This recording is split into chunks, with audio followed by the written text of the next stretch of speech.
रे माझा मितवा मालिकेच्या आजच्या भागामध्ये आपण पाहणार आहोत. खरं तर ईश्वरीला आता त्रास होत असतो. ईश्वरीला स्वतःच्या पायावर सुद्धा चालता येत नसतं. त्यासाठी अर्णव खास ईश्वरीबरोबर उभा असतो खंबीरपणे. ईश्वरीला उचलूनही तो घेतो आणि ईश्वरीला उचलून घेतच तो आता वर चढत असतो. जेव्हा तो आता पायऱ्या चढतो तेव्हा आता ईश्वरीला अर्णवसोबत असं अगदीच एका मंदिरात गेल्याचं फिलिंग येत असतं. म्हणजेच ती आता अर्णवला म्हणत असते की तसंही आपलं देवदर्शन राहिलंच होतं की ते देवदर्शन अशा पद्धतीने पूर्ण होतंय. ह्या बघितल्यावर मला खरंच ना बरं वाटतंय असं देखील आता ती म्हणू लागते. आणि जेव्हा या सगळ्या गोष्टी ती म्हणत असते ना तेव्हा अर्णव तिच्याकडे पाहू लागतो. म्हणजेच ती आता म्हणत असते की तुम्हाला माहिती आहे ना, जेजुरीच्या खंडेरायाला सुद्धा असंच उचलून घेऊन जातात ना बायकोला. अगदी तुम्हीही मला तसंच उचलून घेऊन जात आहात असंही ती आत्ता म्हणू लागते. जेव्हा आता या सगळ्या गोष्टी ती बोलते ना तेव्हा अर्णव शांतपणे सगळं काही ऐकून घेतो आणि त्याच वेळेला ईश्वरी अर्णवकडे बघून हसत असते. तर अर्णव आता तिला रूममध्ये घेऊन जातो. अर्णवलाही एकदम भारी वाटत असतं, पण तो आता तसं दाखवत नसतो. तो दाखवत असतो की मला काही काळजी वगैरे नाही आहे, हेच त्याला मुळात तसं दाखवायचं असतं. दुसऱ्या दिवशी सकाळी आता ईश्वरी गाढ झोपलेली असते, पण आता अर्णव स्वतः आपली तयारी वगैरे करून ना तो आता बाहेर पडणार असतो. कारण त्याला बरीच कामं असतात आणि ती कामं त्याच्यासाठी इम्पॉर्टंट असतात आणि तीच कामं करण्यासाठी तो आता बाहेर पडणार असतो. म्हणूनच त्याने स्वतःची तयारी केलेली असते. तेवढ्यातच ना त्यांना शिर्केंचा कॉल आलेला असतो. शिर्केचा कॉल येतो म्हणूनच तो कॉल तो रिसीव करून बोलत असतो. शिर्केंना म्हणत असतो की शिर्के, मला माहिती आहे थोडीशी कामं पेंडिंग आहेत, पण आजच्याच आपल्याला ती कामं पूर्ण करायची आहेत, असं काहीसं त्यांचं डिस्कशन सुरू असतं. तेवढ्यातच नेमकी आता ईश्वरीला जाग येते. ईश्वरी इकडे तिकडे बघू लागते. ईश्वरी जेव्हा आता बघते तेव्हा आता तिच्या लक्षात येतं की चला आपल्याला उठायला ऑलरेडी उशीर झाला आहे, म्हणूनच ती उठायचा प्रयत्नही करत असते. तेवढ्यातच ना तिला नाश्ता वगैरे घेऊन आशाताई आलेल्या असतात आणि त्या आता म्हणत असतात की तुम्हाला 2 दिवस पूर्णपणे या रूममध्येच आराम करायचा आहे, काही खाली वगैरे येऊ नका कामं करायला, तुम्हाला आरामाची गरज आहे असं देखील आता त्या सांगू लागतात. आणि त्यानंतर आता त्या आशाताई ज्या आहेत ना त्या ईश्वरीला आराम करायला बोलत असतात, पण इकडे अर्णवला हसू येत असतं. कारण अर्णवला माहिती आहे की ही मुलगी कितीही जरी हिला आराम करायला सांगितला ना तरीही काही आराम करत नसते. म्हणजेच ही कशी आहे हे बरोबर अर्णवलाही माहिती असतं. अर्णव मुळात बोलतो की हिचं तोंड आहे ना हे काही बंद होणार नाही आहे, यासाठी ना स्पेशल लॉकच खरेदी करावं लागेल असंही अर्णव अगदी बोलत असतो. तर ईश्वरी आता अर्णवकडे पाहतच राहते. दुसरीकडे आता पाहायला मिळतं की अर्णव जो आहे तो आता ईश्वरीकडे बघत असतो आणि तेवढ्यातच ना त्याला पुन्हा एकदा त्याचा कॉल आलेला असतो आणि तो कॉल रिसीव करण्यासाठी म्हणूनच आता तो आपला फोन उचलतो. तेव्हा त्याचं लक्ष जातं तर इकडे ना आता ती नाश्ता जे आहे तो तिला हवा असतो. म्हणूनच नाश्त्याच्या टेबलवरची ती प्लेट ती उचलायला जाते, पण आता तिच्या हातामध्ये ना एक क्रॅम्प येतो. डोकंही भयानक दुखू लागतं कारण तिच्या डोक्यालाही काल लागलेलं होतं. मग आता तिला त्रास होत असतो, तिला जमत नसतं. पण आता ह्या सगळ्या गोष्टी ना अर्णवने आरशातून पाहिलेल्या असतात. अर्णव विचार करतो की माझ्या बहिणीसाठी या मुलीनं एवढं सगळं केलं आहे, मग आताही आपलं काहीतरी फर्ज बनतोच ना या मुलीसाठी काहीतरी करण्याचा. म्हणूनच आता या मुलीसाठी का होईना आपण काहीतरी करूया याच विचारांमध्ये आता अर्णव असतो. अर्णव आता कामाचा फोन वगैरे ठेवून देतो आणि लगेचच तो आता ईश्वरीच्या जवळ येतो. ईश्वरीच्या जेव्हा जवळ तो येतो तेव्हा आता ईश्वरीला तो समोर बघतो तर काय, आता पोह्यांचा चमचा घेऊन तो उभा असतो. ईश्वरी म्हणते की हे काय? अर्णव म्हणतो हां खाऊन घे. मग आता ईश्वरीला अर्णव भरवत असतो कारण त्याला माहिती आहे की आपली या मुलीमुळे वाचली आहे आणि म्हणूनच ना तो आता तिला भरवत असतो. तिला काही हवं नको ते सगळं काही तो आता बघत असतो. त्यामुळे आता ईश्वरीलाही एकदम असं भारी वाटत असतं. ईश्वरी गपगुमानपणे अर्णवकडनं सगळं काही खाऊन घेत असते. अर्णव अलगद तिचे केसही मागे करत असतो आणि त्यामुळे आता ईश्वरीच्या अंगामध्ये असे रोमॅन्टिक शहारे येतात. आणि जेव्हा तिच्या अंगामध्ये शहारे येतात ना, तेव्हा मात्र आता ती इकडे तिकडे पाहत असते. त्याच वेळेला आता अर्णवही तिच्याकडे एकटक बघत असतो. अर्णव जो आहे तो मात्र आता विचार करत असतो की चला, या मुलीला थोडं का होईना निदान मी भरवून घेतलं म्हणजे आता थोडं हिला रिलॅक्स वाटेल. मग अर्णवलाही आता मुद्दामून ईश्वरी म्हणत असते, तुमचा माझ्यावरचा राग गेलाय ना. अर्णव मग लगेच तिला म्हणतो की उगाच तू गैरसमज करून घेऊ नकोस, तुझा काहीतरी गैरसमज होतोय असंही तो आता म्हणू लागतो. जेव्हा आता या सगळ्या गोष्टी अर्णव म्हणतो त्यावर आता ईश्वरी म्हणते, मग आता तुम्ही मला भरवलंत हे सगळं काय आहे. मग ईश्वरीला अर्णव म्हणतो की मी माणुसकीच्या नात्यानं करत आहे. ज्या काही गोष्टी तुला दिसतायत ना, ती सगळी माणुसकी जपतोय मी, असं देखील आता ईश्वरीला अर्णव बोलत असतो. ईश्वरीला जेव्हा अर्णव या सगळ्या गोष्टी बोलतो ना, सुद्धा ईश्वरीला भारीच वाटत असतं. म्हणजे तिला कळत असतं ना की अर्णव आपल्यावर किती प्रेम करायला लागलेला आहे आणि या सगळ्या गोष्टी तिला परफेक्टली कळत असतात आणि म्हणूनच तर ती आता अर्णवकडे पाहत असते. दुसरीकडे आता पाहायला मिळतं अर्णवला फोन आलेला असतो, पण त्याचा एकही घास ना ईश्वरीसाठी थांबलेला नसतो. तो कंटिन्यू ईश्वरीला भरवत असतो आणि त्यामुळे आता ईश्वरी ही मनमुरादपणे मस्तपैकी एन्जॉय तर करत असते. त्याच वेळेला ना आता छान असा वाराही सुटलेला असतो. ईश्वरीचे केस अगदी उडत असतात आणि अर्णव ना अलगदपणे का होईना ते आता केस बाजूला करतो. जेव्हा तो आता असे अलगद केस बाजूला करतो ना, तेव्हा कुठे जाऊन ना ईश्वरीला सुद्धा असं रोमॅन्टिक फिलिंग येत असतं. म्हणजे कसं, एवढे दिवस ती विचार करत होती की नाही, हा अर्णव जो आहे तो आपला विचार करत नाही आहे, पण आज अर्णव तिची इतकी काळजी घेत होता ना प्रेमाने मायेने, त्यामुळे आता एकदमच भारी तिला वाटत होतं. दुसरीकडे आता अर्णव जो आहे तो ईश्वरीला पुन्हा एकदा भरवत असतो. ईश्वरीचं आता लक्ष फक्त आणि फक्त अर्णवकडे असतं. अर्णवकडे एकटक ती पाहत असते आणि जेव्हा आता अर्णव तिला एक एक करून घास भरवतो तेव्हा ईश्वरी त्याच्याकडे कंटिन्यू बघत राहते आणि त्याच वेळेला आता तिची नजर काही त्याच्यावर ना हटत नसते. मग ईश्वरीला अर्णव चहासुद्धा पाजतो. मग आता ईश्वरीला एकदम अशी तरतरी आलेली असते. म्हणजेच काय, थोडं का होईना आता तिला बरं वाटत असतं. दुसरीकडे राकेशला ते गुंड जे आहेत ना ते आणून फेकून देतात. म्हणजेच ना अगदीच घराकडे त्या गुंडांनी आणून आता सोडलेलं असतं.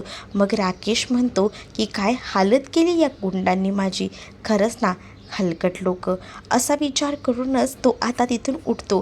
त्याला आता घरी जायचं असतं, म्हणूनच तो आता घराकडे पाहत असतो, कोणी मला बघितलं तर नाही ना. दुसरीकडे आता सगळीजणं बसलेली असतात.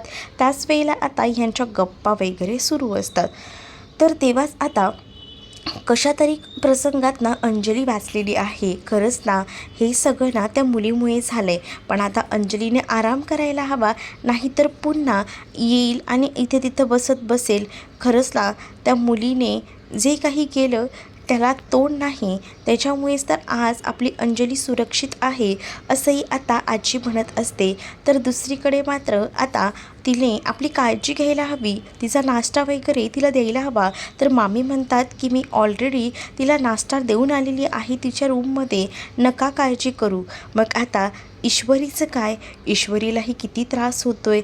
ईश्वरीची काळजी घ्यायलाच हवी की, अर्णव आहे की ईश्वरीची काळजी घ्यायला, कशाला आपण काळजी घ्यायला हवी. मामा आता आजीला बोलू लागतात. आजीही आता म्हणत असते की त्या दोघांचं ना कधी कधी काही कळत नाही. त्या दोघांचं असं असतं ना, तुझं माझं जमेना आणि तुझ्या वाचून करमेना, असं त्या दोघांचंही काही ते सुरू आहे, असंही आजी आता बोलत असतात. आजी जेव्हा या सगळ्या गोष्टी बोलतात तेव्हा मात्र आता वल्लरीला राग येत असतो. वल्लरी विचार करते की हो, जरा म्हणून ना ही बाई जी आहे ना ती हे करत नसते, बाजूला जात नसते, काही झालं तरी सतत नुसती आणि नुसती त्यांच्याकडेच भोवती फिरत असते. या ईश्वरीला ना या अर्णवपासताना परत लांब करायला लागेल. या ॲक्सिडेंटच्या निमित्ताने का होईना आता ती अर्णव जवळ आली आहे, पण ह्या दोघांनाही लांब करायलाच हवं. पण आता ईश्वरीचं कोडकौतुक तर सुरूच असतं. त्याचबरोबर अर्णवला तर बायको छान मिळालीच, पण आपल्या आकाशच्याही लग्नाचं बघायला हवं. आकाशलाही चांगली बायको भेटायला हवी. म्हणजे कसं या सगळ्या गोष्टी व्यवस्थित होतील आणि तीही ईश्वरीसारखीच असायला हवी. त्यावर आता आकाश म्हणतो की आपल्या आजूबाजूलाच आहे की एखादी मुलगी, ती आपण शोधायला हवी, असंही आता तो म्हणू लागतो. आणि जेव्हा तो असं म्हणतो तेव्हा आजी लगेच म्हणतात की तू कोणी मुलगी पाहिली आहेस का, ज्याबद्दल तू आम्हाला आता बोलतोयस ते? म्हणजे बघ, जर असेल तर सांग, असंही आजी आता बोलत असतात. त्यावर लगेचच आता इथे वल्लरी सुरू होते. वल्लरी म्हणत असते, आई तुम्ही पण काय हो त्याच्याकडे लक्ष देताय? आपल्याला आधी सगळ्या गोष्टी बघायला हव्यात. जावई बापू कालपासून नाही आहेत घरात, त्याचीही काळजी करा की. ह्याचं काय लग्नाचं घेऊन बसलेत, याच्या लग्नाचा एवढाच नको विचार करायला, असंही आता वल्लरी म्हणत असते. वल्लरीला कालचा प्रसंग तो आठवत असतो ना. तिला कळलेलं असतं या नम्रताचं आणि या आकाशचं काहीतरी सुरू आहे. दुसरीकडे आता हा राकेश, याला गुंडांनी बाहेर तर सोडलेलंच असतं. मग तो आता पार्किंगमध्ये आलेला असतो. पार्किंगमध्ये जेव्हा तो येतो तेव्हा आता तो म्हणत असतो की आता आतमध्ये गेल्यावर सगळ्यांची रडारड सुरू असेल, पण अजून थिरडी का बांधायला घेतली नाही ह्या लोकांनी? मी आता बघतो आतमध्ये जाऊन. ती ईश्वरी पांढऱ्या साडीत असेल, विधवा झालेली. मग काय, ती इंदोरी जिलेबी फक्त आणि फक्त माझीच होती असेल, असंही तो आता म्हणू लागतो. त्यानंतर तो आता हळूहळू का होईना आतमध्ये जातो. आणि जेव्हा तो आता जायला निघतो ना, तेव्हा कुठे जाऊन राकेश जो आहे तो एकदम विचार करत असतो आणि तो म्हणत असतो की चला फायनली आपण जाऊयाच आता. म्हणजे कसं बघूया तरी काय चालली रडारड, असं बोलून तो आतमध्ये जायला निघतो. दुसरीकडे आता पाहायला मिळतं वल्लरी खूप जास्त आरडाओरडा करत असते. तुम्ही सगळीजणं पोलीस तक्रार करून बसले आहात का? केलीच आहे पोलीस कंप्लेंट. आणि तेवढ्यातच ना आता तिथे राकेश आलेला असतो आणि राकेश आल्यानंतर सगळीजणं अशी बसलेली आहेत आणि राकेशला बघूनच आता सगळीजणं चकित होतात. तर राकेश आता सगळ्यांसमोर म्हणू लागतो की लहान मुलांनाच किडनॅप केलं जातं असं नाही आहे ना, मोठ्यांनाही किडनॅप केलंच जातं. आता ह्या राकेशने ना आधीच शक्कल लढवून ठेवलेली असते की घरात जाऊन काय बोलायचं, काय सांगायचं, याचा विचार ना त्यानं आधीच केलेला असतो. म्हणून तो ना आता जसा घरी येतो ना तसाच आता किडनॅपिंग आणि या सगळ्या गोष्टी बोलू लागतो. आणि तुम्ही जर सगळीजणं पोलिसांबद्दल काय बोलत होतात, काय डिस्कशन सुरू आहे तुमचं, ते कळेल का मला? पोलिसांबद्दल ना, हां, ते तुम्ही सापडत नव्हतात, कुठे गेला होतात, याबद्दल आम्हाला काळजी वाटत होती. मग जावई बापू काय करणार, आम्ही पोलिसात तक्रारही केली. आम्हाला असं वाटलं की एकतर घरात एवढं सगळं होऊन बसले, घरात काय झालं आहे असंच आता राकेश विचारत असतो. त्यावर घरात काय झालं आहे तेच तर सांगायला तुम्हाला जावई बापू कॉल करत होतो, पण तुमचा कॉलही लागत नव्हता. मग घरामध्ये ॲक्सिडेंट झाला आहे ईश्वरी आणि अंजलीचा, आम्ही त्याच टेन्शनमध्ये होतो आणि हे सगळं एवढं भयानक झालं ना की काय सांगू, आम्हालाही आमचं कळलं नाही, त्यातच तुम्हीही गायब. मग आम्ही त्यापेक्षा विचार केला की पटकन आहे ना पोलिसात तक्रार करूया, म्हणजे काही गोष्टी आहेत ना त्या कळतील, असंही आता राकेशला मामा बोलत असतात. त्यावर राकेश आता हायपर होतो, नाटक करू लागतो. माझ्या अंजलीला काय झालं आहे, काय झालं आहे माझ्या अंजलीला? मी नसताना तुम्ही लोक जराही म्हणून लक्ष ठेवत नाही का माझ्या अंजलीवर? मला तसं सांगा. की आता राकेश रडत रडत नाटक करत बोलत असतो. त्यावर मामा म्हणतात की अरे ऐका तरी जावई बापू, आम्ही लक्ष ठेवतोय, काय झालं आहे ना मुळात ते सगळं तर आम्हाला शोधून काढायचंच आहे, पण तुम्ही कुठे होता ते सांगा. दुसरीकडे आता अर्णव ईश्वरीला भरवत असतो आणि खालच्या गोंधळाचा आवाज त्याला ऐकू येतो. मग त्याच्या लक्षात येतं की नक्कीच हा मूर्ख माणूस आलेला आहे आणि हा गोंधळ घालतोय, त्यापेक्षा मग आपणच खाली जाऊया असा विचार करून आता अर्णवीना पटकन खाली जायला निघतो. मग आता ईश्वरी अर्णवकडे बघत असते. ईश्वरी अर्णवला थँक्यूही म्हणत असते. मग अर्णव म्हणत असतो की थँक्यू कशासाठी? मी जर रस्त्यावरची दुसरी कोणतीही मुलगी असली असती ना तरी मी तिला भरवलंच असतं. अच्छा, म्हणजे तुम्ही ही जी काही माणुसकी केली मला दाखवली ती बाहेरच्या रस्त्यावरच्या मुलीलासुद्धा दाखवली असती का? म्हणजे तिचेही असे अलगद केस तुम्ही मागे घेतलेच असते का? सांगा ना, सांगा. आता मला माझ्या या प्रश्नांची उत्तरं द्या. त्यावर अर्णवकडे आता याची उत्तरं नसतात, कारण अर्णवने एका नवऱ्याचं कर्तव्य पूर्ण केलेलं असतं.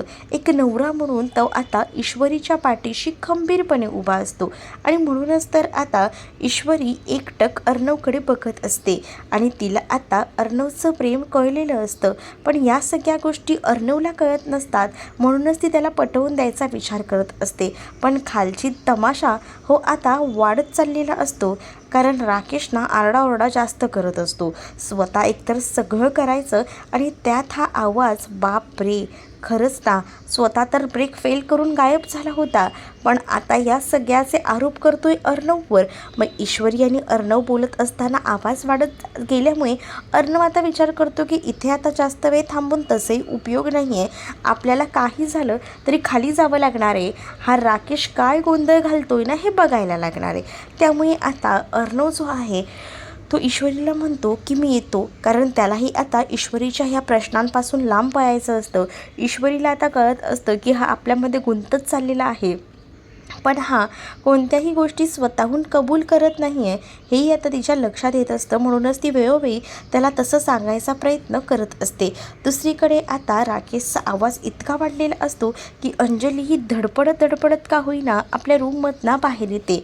अंजलीला बघून आता राकेश म्हणत असतो की अंजली बघ काय झालं आहे हे सगळं. आणि अंजली म्हणते तुम्हाला काय झालं आहे, तुम्ही कुठे होतात, किती काळजी वाटत होती तुमची, म्हणून आम्ही पोलीस कंप्लेंट पण केली. आमच्यासोबत कालपासनं काय काय घडतं आहे ना, तेव्हापासनं माझा जीव नुसता थाऱ्यावर नाही आहे. किती फोन करत होतो तुम्हाला, पण तुमचा फोनही लागत नव्हता हो, कुठे गेला होतात. मग आता इकडे या राकेशची चालबाजी सुरू होते. राकेश आता सांगू लागतो की मला किडनॅप केलं होतं. काय किडनॅप केलं होतं, कोणी केलं होतं किडनॅप. मग आता या सगळ्याचे आरोप अर्णववर येतात. विचार ना, अर्णवला विचार तुझ्या. मग आता ह्या सगळा गोंधळ घातला आहे राकेशने आणि आता प्रश्नांची उत्तरं द्यायची अर्णवने. हे काय आहे. मग आता अर्णवही चिडतो. अर्णव म्हणतो जिजू तुम्ही गेला होतात बाहेर, तुम्ही काय केलं ते तुम्ही सांगा ना, ते काय मला कळणार आहे का तुम्ही काय केलं आहे आणि काय नाही ते. कुठे गेला होतात, काय करत होतात, मला काय माहिती तुम्ही कुठे गेला होतात ते. असंही आता अर्णव डायरेक्टली बोलून टाकतो. बरोबर आहे अर्णवचंही, अर्णवला कुठे काय गोष्टी माहिती आहेत. मग आता अर्णवने ह्या सगळ्या गोष्टी बोलल्यानंतर इकडे मात्र आता राकेशकडे सगळीजणं बघत असतात. मग आता राकेश म्हणत असतो की अर्णव, अरे अर्णव, तू बोलतोयस ते सगळं ठीक आहे, पण मीच सांगतो काय झालं होतं ते, जाऊ दे. अर्णव तर काही सांगणारच नाही आणि असं बोलून आता सगळ्या काही गोष्टींना सांगायला सुरुवात करतो. राकेश म्हणू लागतो की मला अर्णवच्याच माणसांनी किडनॅप केलं होतं. म्हणजेच ती माणसं बडबडत होते, ती लोक बोलत होते की हे सगळं अर्णवमुळे होते.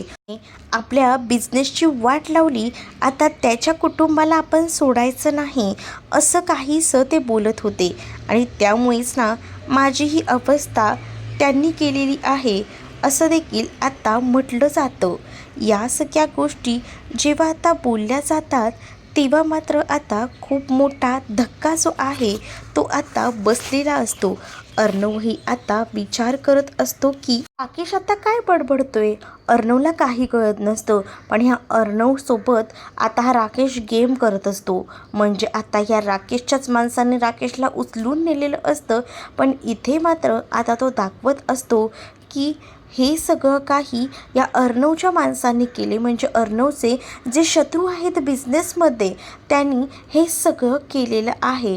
आणि मग काय, या सगळ्या गोष्टी जेव्हा आता बोलल्या जातात तेव्हा मात्र आता इकडे भयानक असा सीन घडतो. म्हणजेच आता अर्णववर आरोप केले जातात की अर्णवचे गुंड होते, म्हणजे अर्णवचे जे दुश्मन लोक होते त्यांनी हे सगळं केलं. पण आता या सगळ्या गोष्टी अर्णवलाही सहन होत नाही, कारण उगाच काहीतरी भरकटवायचं, काहीतरी बोलायचं. मग आता अर्णवही त्याच्याकडे असलेला तो रुमाल बाहेर काढतो आणि तो आता दाखवू लागतो.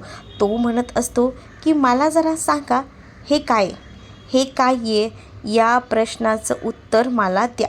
आणि असं बोलूनच आता तो रुमाल दाखवू लागतो.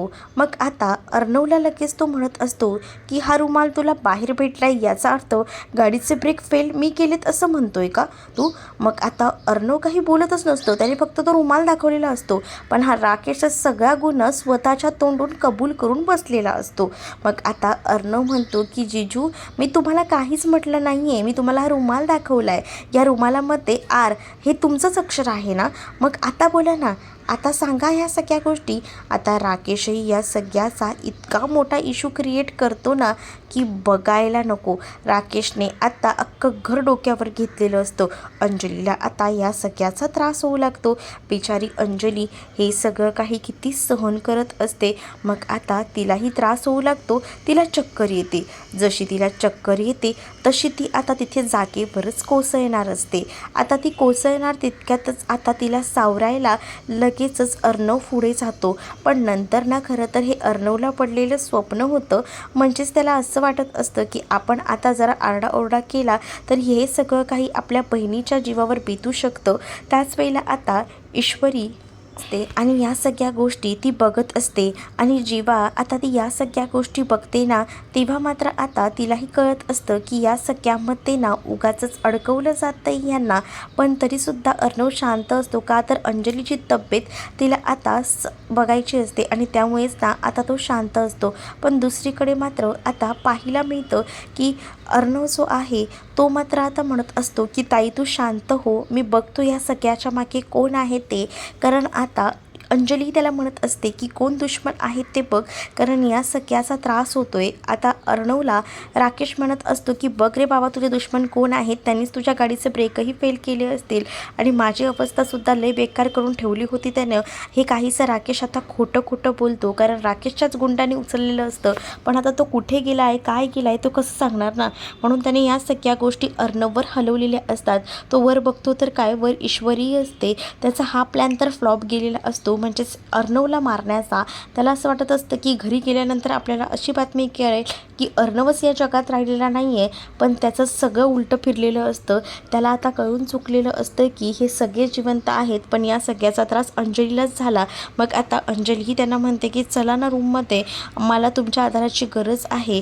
मग आता तो म्हणतो की हो पुढे मी येतो. तर दुसरीकडे मात्र आता राकेश आणि अर्णव तिथेच उभे असतात. तर आता राकेशला मुद्दामून अर्णवला खाजवायचं असतं ना, म्हणूनच तो तिथे थांबलेला असतो.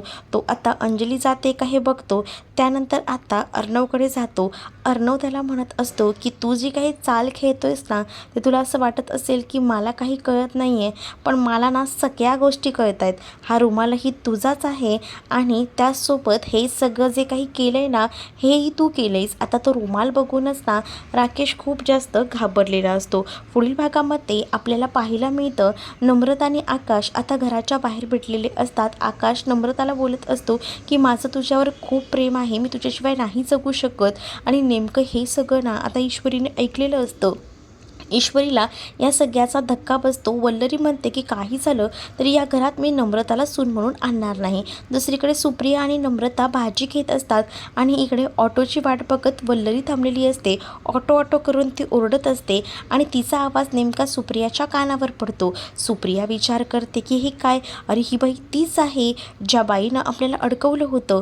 मग आता सुप्रिया हळूहळू का होईना वल्लरीच्या मागे जाते. दुसरीकडे ईश्वरी आता अर्णवला सांगत असते की आई मला भेटायला आली आहे, मी तिला खाली भेटायला जाते.